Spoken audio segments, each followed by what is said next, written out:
Okay, तो आज discuss करेंगे वाइब्रेशंस के बारे में। ओके, तो वाइब्रेशंस का मतलब होता है बॉडी का टू एंड फ्रो मोशंस होना, मतलब टू एंड फ्रो मोशंस। एक होता है पीरियडिक मोशंस। पीरियडिक मोशंस होता है पीरियडिक मोशंस का मतलब होता है कि एक पार्टिकुलर टाइम के बाद वो अपने चीज़ को रिपीट करता है। ओके, जैसे मान लो कि हम मेरा सुबह का उठना, ब्रश करना, पढ़ना, फिर खाना, इस तरह का रूटीन होता है। तो मेरा 24 घंटे का जो टाइमिंग हुआ वो कहलाया मेरा टाइम पीरियड। तो एक पीरियडिक मोशंस हुआ। तो जो भी एक ऐसा इवेंट, जो एक ऐसा एक्टिविटी जो एक पार्टिकुलर टाइम के बाद वो अपने आप को रिपीट करता है, वो चीज़ हमारे पीरियडिक मोशंस में आता है। Simple harmonic motions, it is a special case of the periodic motions. मतलब हर पीरियडिक मोशन एसएचएम नहीं हो सकता है, लेकिन एसएचएम मोशंस पीरियडिक मोशंस हो सकता है। ये बोलता है कि ऐसा मोशन टू एंड फ्रो होना, ओके, लेकिन एक मीन पोजीशन के रिस्पेक्ट में होना है। मतलब ये एक मीन पोजीशंस है एक ऑब्जेक्ट का। जैसे फॉर एग्जांपल एक पेंडुलम मान लेते हैं, पेंडुलम। ओके, इसको यहाँ से हम रिलीज़ करते हैं, तो यहाँ तक जाने के बाद वो फिर इसी पोजीशन से होते हुए जाता है। मतलब एक स्पेशल पाथ होके जाएगा। It's called the SHM motion. अरे तो पीरियडिक मोशन क्यों हो सकता है? फॉर एग्जांपल एक बस है जो रांची से चलता है और जाता है सिल्ली तक। तो ये रांची से सिल्ली जाने का बहुत सा रूट हो सकता है। सुबह 10 बजे चलता है, शाम में 5 बजे पहुंचता है, फिर सुबह 10 बजे चलता है, 5 बजे पहुंचता है। तो ये एक हो सकता है पीरियडिक मोशन। लेकिन जो पाथ है वो ज़रूरी नहीं है कि वो हर दिन एक जैसा हो। रांची से सिल्ली जाने का रास्ता अलग अलग हो सकता है इसका। तो ये पीरियडिक मोशन होगा क्योंकि वो हर टाइम के बाद वो अपना एक जो प्रोसेस है उसको रिपीट करता है। लेकिन एसएचएम वो एक ही पाथ से आएगा, एक ही पाथ से जाएगा, मतलब एक ही रास्ता से आएगा, एक ही रास्ता से वो आएगा। इस कॉल्ड द एसएचएम मोशंस। और तो जैसे यहाँ से हम रिलीज़ किए यहाँ तक, तो यहाँ तक गया, एक पोटेंशियल एनर्जी दी हम लोग है। ओके, पोटेंशियल एनर्जी mgh, यहाँ पे इसका हाइट हो गया h। इस एनर्जी से रिलीज़ किए, और जब रिलीज़ करते हैं तो फिर यहाँ से वो पॉपर आता है, काइनेटिक एनर्जी रिलीज़ करते हो जाता है। ओके, इसे एक बहुत इंपॉर्टेंट टर्म ये भी याद रखना है कि potential energy is always oppose the force of gravity. मतलब जब हम फोर्स को ऊपर की तरफ ले जाते हैं तो पोटेंशियल एनर्जी तो इंक्रीज किया, बट ग्रेविटी हमेशा नीचे की तरफ खींचता है। ओके, तो इसका एक डेरिवेशन भी आता हमारा है कि जो फोर्स होता है वो नेगेटिव, जैसे हमारा पोटेंशियल एनर्जी होता है negative of the force by to the positions R या वाई। अच्छा, एग्जांपल क्या है? तुम कोई चीज़ को ऐसे तुम ऐसे मान लो और यहाँ पर एक बॉल को रख दोगे, तो बॉल कभी भी यहाँ पे नहीं रुकेगा, क्योंकि जो हम यहाँ पे पोटेंशियल एनर्जी यहाँ पे हाइट तक ले गए हैं एच से, तो ग्रेविटी जो होता है हमेशा नीचे की तरफ काम करेगा। तो पोटेंशियल एनर्जी इंक्रीज किया, लेकिन ग्रेविटी फोर्स हमेशा उल्टा काम करता है। ओके, इट मीन्स कि हमारा पोटेंशियल एनर्जी अगर इंक्रीज कर रहा है तो ग्रेविटी फोर्स उसके उल्टा काम करता है। तो अगर ये हमारा पोटेंशियल इंक्रीज किया है तो ग्रेविटी हमारा जो फोर्स होगा वो हमेशा इसके उल्टा काम करेगा। ओके, नो, और दूसरा केस अगर हम मान लें कि एक हम स्प्रिंग मान लेते हैं। ओके, स्प्रिंग मान लेते हैं, इसका स्प्रिंग का इनिशियल पोजीशन 0 और स्प्रिंग कांस्टेंट k हो गया, इसका मास m हो गया। और अगर हम लोग थोड़ा सा इसको डिस्प्लेस करते हैं इधर हम लोग हैं, तो क्या देखेंगे कि स्प्रिंग में जब खिंचाएगा स्प्रिंग, तो स्प्रिंग इसको उल्टा खींचेगा। क्योंकि स्प्रिंग में क्वालिटी क्या होता है कि जब स्प्रिंग को दबाते हैं तो ये फैलना चाहता है, और जब फैला देते हैं तो वो फिर अपने आप को सिकुड़ना चाहता है। तो स्प्रिंग की क्वालिटी होता है कि हमेशा इसके ऊपर जो भी हम फोर्स, एक्सटर्नल फोर्स लगाएं, उसके उल्टा इसके ऊपर काम करता है। तो ये मास है। एक बार आके वाइब्रेशंस और वेव्स एक बहुत बड़ा चीज़ है, तो हम क्योंकि उसका सिलेबस ज़्यादा डिटेल में पढ़ना नहीं, बहुत शॉर्ट में पढ़ना है, तो जो इंपॉर्टेंट टर्म है बस उसको हम डिस्कस कर देंगे। तो अगर हम यहाँ पे फोर्स लगाते हैं तो अकॉर्डिंग इनर्शिया फोर्स एम, एक्सलेशंस जो फोर्स लगा इसके ऊपर, ओके, इक्वल टू नेगेटिव के एन एक्स नॉट। ओके, तो अगर इसमें एक्स डिस्प्लेसमेंट हुआ मेरा, जैसे मान लो कि यहाँ से ये हुआ, ये इनिशियल पोजीशन एक्स नॉट था, और इसमें हम लोग एक्स डिस्प्लेसमेंट हम यहाँ पे ले आए। ओके, तो एक्स डिस्प्लेसमेंट हम ले आए इसमें, तो ये एक्स डिस्प्लेसमेंट हो के जितना डिस्प्लेसमेंट लेता है उसी पर फोर्स लगता है। जैसे कि ये हमारा ये फ्री स्प्रिंग हुआ, ये फ्री स्प्रिंग कोई फोर्स नहीं, लेकिन जब हम लोग मास लगाकर जब इसको खींचेंगे तो इसमें एक्स डिस्प्लेसमेंट आया, तो यहाँ से लेके यहाँ तक चला गया एक्स, तो अब इस एक्स के ऊपर फोर्स लगेगा, तो ये हो गया माइनस के एक। माइनस का मतलब कि हमेशा उल्टा काम करता है, तो स्प्रिंग में अगर खिंचावपन हो रहा है तो इसको उल्टा काम कर रहा है। तो finally A is a depend on the velocity and displacement as well as, so m change of the velocity and then changing to positions, तो d square x by dt square, क्योंकि एक्सेलेरेशन का formula होता है change of velocity by dt, okay, change of velocity and velocity is equal to change of positions by dt by displacement, okay. तो यहाँ जब put कर दोगे तो क्या निकलेगा मेरा, द स्क्वायर, ओके। तो ये टर्म मेरा यहाँ पे आ जाएगा, and negative k x then put here, तो इसको हम लिख देंगे डबल डॉट। डबल डॉट मतलब एक्सलेशन पोजीशन के साथ, plus k x equal to 0 and then x dot plus k by m equal to x equal to, this is the simple harmonic motions equation conditions. तो जो भी object इस equations को follow करेगा समझ लेना वो उसमें ऐसे मोशंस होगा। Where this one, this is the k by m is called the frequencies, okay, means okay, frequencies means यहाँ से लेके यहाँ तक बोलते हैं वेवलेंथ, कितना लेंथ जा रहा है, और फ्रीक्वेंसी होता है कि एक सेकेंड में पर सेकेंड में कितना नंबर ऑफ साइकिल कंप्लीट किया, ओके। तो फ्रीक्वेंसी मतलब 1/t, time is a time period, मतलब कितने टाइम पीरियड के बाद वो अपने आप को रिपीट करता है, तो फ्रीक्वेंसी 1/t। तो फ्रीक्वेंसी मतलब पर सेकेंड या पर टाइम कितना वो सर्किल को अपना कंप्लीट कर रहा है।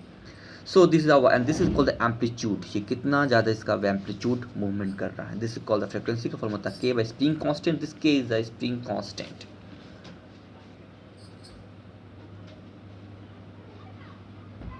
Yes, sometimes called the stiffness, okay। अब जो वाइब्रेशन जो हमारा होता है वाइब्रेट कि वो वाइब्रेट हमने कहा था कि ऐसे मोशन जो होता है कि मीन पोजीशन के अबाउट ये अपने आप को रिपीट करता है। तो जब मान लो एक शाफ्ट है और जब हम शाफ्ट को रोटेट करते हैं अबाउट टॉर्क लगाते हैं, इसके ऊपर कोई फोर्स लगाते हैं फिर छोड़ देते हैं, या इसको हम इस तरह के हम करके वाइब्रेट कर रहे हैं, ओके। तो होता क्या चाहिए कि ये जब इसमें जब फोर्स लगा कि ये पे मैं सॉलिड बॉडी है, जब हम फोर्स लगाएंगे तो ये जो यील्ड पॉइंट है, यील्ड पॉइंट के नीचे अगर हम फोर्स लगा के छोड़ देंगे तो बॉडी फिर अपने पोजीशन आ जाएगा। मतलब अगर हम बॉडी को ट्विस्ट किए यील्ड पॉइंट तक छोड़ देंगे तो फिर वापस आ जाएगा अपना। मतलब क्या है कि ये अपने पोजीशन हर फिर फोर्स लगाएंगे फिर छोड़ देंगे वापस आ जाएगा, फिर फोर्स लगाएंगे फिर छोड़ देंगे। तो क्या हो रहा है चीज़ है कि मैं एक के टाइम पीरियड पे ये वापस जा रहा है फिर वापस आ रहा है, एक टाइम पीरियड पे जा रहा है फिर वापस आ रहा है, this called SHM means the vibration या पीरियडिक मोशंस, ठीक है। तो उसका जो रास्ता वही सेम रास्ता है आने का, तो यहाँ से हम लोग शुरू किए यहाँ तक आने का फिर वापस आ जाएगा मैं। तो this is called the simple harmonic motion because एक मीन पोजीशन पे वो अपनी पोजीशन को चेंज कर रहा है। तो वाइब्रेशन जो होता है क्यों होता है, ये किसी भी सॉलिड ऑब्जेक्ट वो ड्यू टू इलास्टिक प्रॉपर्टी के चलते होता है, इलास्टिक फोर्स। क्योंकि हम इलास्टिक फोर्स यहाँ तक लगाएंगे फिर वापस आएगा, तो इसके ऊपर जाएगा तो क्या यील्डिंग हो जाएगा, जिस मान लीजिए हम किए अगर यील्डिंग पार कर तो क्या होगा, परमानेंट देखोगे एक डिफॉर्मेशन आ जाता है। तो इसका मतलब ये हो गया कि अगर यील्ड पॉइंट से ऊपर लेके जाएंगे तो इसमें बॉडी में डिफॉर्मेशन आ जाएगा, तो फिर वो अपना ओरिजिनल पोजीशन नहीं आएगा, ओके। तो वो कंटिन्यू वाइब्रेशन नहीं कर पाएगा, जो हमारा जो एसएचएम मोशन है जो पीरियडिक मोशन हमारा नहीं हो पाएगा। तो ये हमारा होता है इलास्टिक फोर्स। जब इलास्टिक फोर्स हम देते हैं तो बॉडी में क्या होता है स्ट्रेन, क्योंकि हमारा डिफॉर्मेशन हुआ तो एक इलास्टिक एक तक स्ट्रेन एनर्जी को एब्जॉर्व करता है, ओके। स्ट्रेन एनर्जी का formula this called the stress and strain 1/2 stress into strain, okay, and then stress by strain is equal to E. You can change here 1/2 to, stress को यहाँ से हटा दो तो आ जाएगा मेरा ई एन स्ट्रेन का square. That for the strain energy is proportional to Young's modulus of elasticity. तो इसके प्रॉपर्टी पे भी डिपेंड कर रहा हमारा है। ओके, ये हमारा हो गया कि वाइब्रेशंस एक ऑब्जेक्ट में कैसे कैसे होता है, और यही स्ट्रेन एनर्जी जब यहाँ पे बॉडी को डिफॉर्म किए और जब छोड़ दिए तो वो क्या होता है, स्ट्रेन एनर्जी रिलीज कर जाता है in the form of kinetic energies. तो काइनेटिक एनर्जी में एनर्जी ट्रांसफॉर्म हो जाता है, तो मतलब मोशन आ जाता है। तो दिस इज एक टर्म है जिसके चलते इस बॉडी में वाइब्रेशंस हो जाता है। नाउ अब एक इक्वेशन देख लेते हैं कि this is our simple harmonic motions. Okay, this are simple harmonic motions and it is second derivations, differential equations. Okay, second degree. Okay, तो इसका जो मैथमेटिकली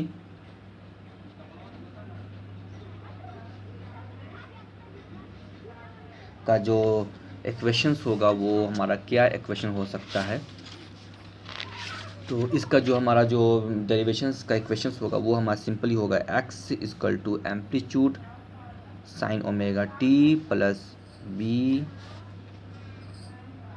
कॉस ओमेगा टी।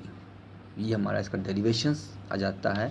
अगर ये जो डिफरेंशियल इक्वेशंस हुआ, nothing but differential equations. Okay, तो ये differential equations का जो सॉल्यूशन हो वो हमारा ऐसा आ जाता है, जो तुम पढ़े होगे मैथ्स में, application of the differential equations.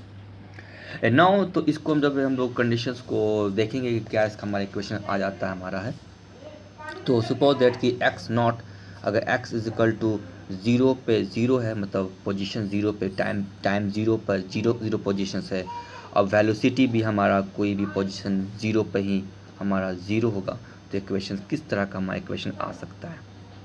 Okay, तो जस्ट हम इसको प्रूफ, जब इसका ये बाउंड्री कंडीशन पुट करेंगे इस इक्वेशंस में हम लोग हैं a sign omega T plus b sign omega T, तो क्या मिलता है, देखो यहाँ पे पुट करेंगे zero a sign omega t. Okay, तो टी यहाँ पे टाइम ज़ीरो है मेरा है, तो ये तो प्लस ज़ीरो हो जाएगा, प्लस बी कॉस ओमेगा, मतलब बी कॉस इनिशियल पोजीशन वो मेरा ज़ीरो नहीं, मतलब ये मान लेते हैं इनिशियल पोजीशन अपना जो स्प्रिंग का जो इनिशियल पोजीशन वो एक्स नॉट था। ओके, तो यहाँ पे मेरा एक्स नॉट हो गया, इसको एक्स नॉट हो गया and B cos omega into zero, तो therefore B is equal to nothing but the B initial positions. Okay, and then velocity is become zero, क्योंकि यहाँ पे मेरा इस पोजीशंस पे मेरा वेलोसिटी ज़ीरो था मेरा है, ये पोजीशंस है, तो पोजीशन को पहले निकालना होगा वेलोसिटी, तो इसको करेंगे d x by d t, क्योंकि इसको करना होगा डिफ्रेंसिएशन, तो तब में निकलेगा change of the velocity displacement, time के साथ निकल जाएगा मेरा velocities. Then A cos omega t, okay right, and then ये नेगेटिव हो जाएगा क्योंकि यहाँ पे कॉस है, तो negative B omega cos sorry sine omega t. Okay, तो पुट कर देंगे वेलोसिटी ज़ीरो, टाइम ज़ीरो पर है, तो ये सब टर्म मेरा क्या चाहिए हो जाएगा मेरा, ये zero, then A, only A बच जाएगा, therefore A is equal to nothing but the zero. तो देयरफॉर मैं जो जनरल इक्वेशंस होगा वो होगा मेरा x इक्वल टू ये टर्म तो मेरा a ज़ीरो हो गया, तो बचा क्या चाहिए b, b equal to initial positions and cos omega t. It is our general जो डेरिवेशंस हुआ वो ये इस टर्म से आया, मतलब जो मेरा बॉडी होगा वो कॉस के टर्म से मेरा मतलब एक साइन, एक कॉस वेव की तरफ फॉर्म करेगा, मतलब इसका जो डायग्राम होगा वो मे बी, अगर यहाँ पे ज़ीरो है, यहाँ पाई बाई टू है, यहाँ पाई है, तो कॉस 90 में ज़ीरो में वन होता है, one, yes, and this is zero and this is, तो इसका जो मूवमेंट होगा वो इस मूवमेंट से होगा, एंड इसको प्रैक्टिकली भी हम चेक कर सकते हैं। ओके, तो आज का डिस्कशन यहीं पर रोकते हैं हम लोग हैं, नेक्स्ट हम वेब को हम कंप्लीट कर देंगे कि हमारा वेब में क्या क्या यूज़ करना चाहिए। ये जनरल फार्मूलास हो गया।